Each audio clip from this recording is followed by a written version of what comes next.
Panikay-sikay sa kabuntagong mabudlay. Hello guys, welcome to my me. Let's go and ready for walking kay magpalit mi og hotdog with cheese sa ako baby. It's been so kapoy to me nga magbaklay kay wala naman ko'y gawasay og room. Nya lagi kay init man og kapoy pod baya. Kapoy pod baya magkugos og bata. Dili man intawon mo baklay kay mahadlok man sa mga sakyanan labi na og mga busina og kusog ba. So let's go, mag-tour na lang ta magamay sa among adtuan nga merkado. So diri kami nagpalit og hotdog with cheese. We bought one pack of hotdog with cheese for an affordable price of 45 pesos only. 6 pieces na. So di siya kamahayan uy, kay jumbo man pod. Ayza. Ug sa dihang niabot mi diri sa hot cake and banana Q section kay banana lover man ni ako apanaknak. So unsa pa, palit na makaingon gyud pud ko na deserve pud nato i-treat bisa ginagmay ato self. Oy kay kapoy pud baya mo baklay no. Sulay daw ninyo. Charis lang. Ang ilan day hot cake kay tag tulo 20. So ug ang banana Q tag 10. Nami pud baya lang food ni auntie oy kay nabusog gyud ko uli ba. Nya friendly pag yun kaayo sa tindira. Kanais yun ni makasugat kag mga tao nagaan sa atong dughan ba. Di lang ta mabalaka kay secure na kaayo. While waiting sa among banana queue, kaya tagdaday ni auntie ang isa ka putos nga cellophane na hot cake.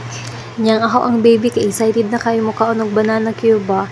So mao na to nagbayad na mi 100 pesos ang among kwarta. Nya paabot na lang pud ni para for the go. Pwede na mi mauli.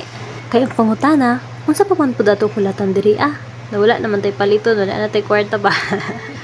Astikot. So nakalabay dai mi dira ng kanang barbecue but naka-remember ko tong last time pagpalit na ko ba kamo kadumdum mo guys. So pag naka-follow sa ako dira, hello, shout out everyone.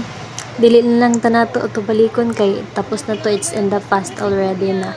So let's move forward. So pauli na dai mi diri. So nakita ninyo kadaghan tao kay alas 4 naman yata na. So tinguli na mga peoples. Ayan, traffic lang ang kuan sa merkado. Ganon, di ba huot. Huot diri guys. Na pa may nakita kay ina ba na estudyante lang.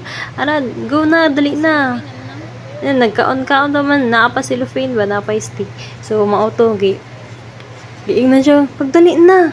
Nagilabay na lang dito sa kilid karsada ang niya do. Cellophane. Kakuya, wala lang nahagip sa video, oy. Pero kita gid ko. Ay, nabata gid. Unsa naman, yung mga bata karon ba kay lakas kaayo. Dili na sila mahadlok do. Wala na sila kahadlok. Unsa naman yung kalibutan, oy. So, mauna, hapit na may kauli guys. So, dira na. Super daghan ang mga sakyanan, mga peoples. So, let me see babush.